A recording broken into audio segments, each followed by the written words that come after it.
আন্দোলনের মুখে শেখ হাসিনার দেশ ছাড়ার পর সহিংস পরিস্থিতিতে হামলার শিকার হয়েছে সারা দেশে পুলিশের বেশিরভাগ স্থাপনা। সবচেয়ে বেশি ক্ষতিগ্রস্ত হয়েছে রাজধানী ঢাকার থানা ও পুলিশ বক্স। হতাহতের ঘটনাও ঘটে। এই অবস্থায় নিরাপত্তার শঙ্কায় রাজধানীর থানাগুলো ছেড়ে চলে গেছেন পুলিশ সদস্যরা। আর এই সুযোগে রাজধানী সহ দেশের বিভিন্ন স্থানে বেড়েছে প্রকাশ্যে ছিনতাই ও ডাকাতির ঘটনা। মাহিন আরাফাতকে সাথে নিয়ে ইকবাল অনিকের রিপোর্ট। গেল ৫ আগস্টের পর রাজধানীসহ দেশের সব থানাই এখন পুলিশ শূন্য। এর সুযোগে একটি চক্র নেমে পড়েছে বিভিন্ন অনৈতিক কর্মকাণ্ডে। প্রতিদিন রাত হলেই রাজধানীর পাড়া মহল্লায় দেখা দেয় ডাকাত আতঙ্ক।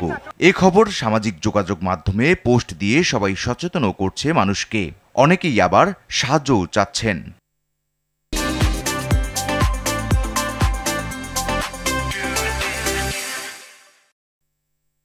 রাত নামলেই ভয়ঙ্কর হয়ে ওঠে মোহাম্মদপুর, বছিলা সহ রাজধানীর অনেক এলাকার পরিবেশ। ত্রাসের রাজত্ব সৃষ্টি হয় বিভিন্ন আবাসিক এলাকায়। দেশজুড়ে চলমান সহিংসতা ও আইনশৃঙ্খলা বাহিনীর অনুপস্থিতিতে বেপরোয়া নৈরাজ্য চালাচ্ছে দুর্বৃত্তরা। গতরাতে মিরপুর এলাকায় ছড়িয়ে পড়ে ডাকাত আতঙ্ক। মসজিদ থেকে মাইকিং করে এলাকাবাসীকে সতর্ক থাকতে বলা হয়। পরিস্থিতি নিয়ন্ত্রণে মাঠে আছে সেনাবাহিনী। সহায়তার জন্য এলাকাভিত্তিক হটলাইন নম্বরও দেয়া হয়েছে। পাশাপাশি ডাকাতি বন্ধেও পাহারা বসিয়েছে এলাকাবাসী। রাত জেগে নিজ নিজ এলাকায় পাহারা দিচ্ছেন তারা। বছিলা ডেভেলপার সিটি হাউজিং এ কিছু দুষ্কৃতিকারী ঢুকেছে।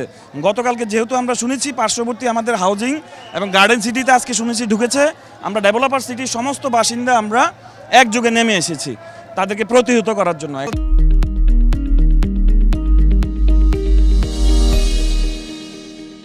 দেখেছেন ছোট ছোট ছেলে বিশাল বিশাল রাজধানী এলাকায় প্রবেশ করেছে।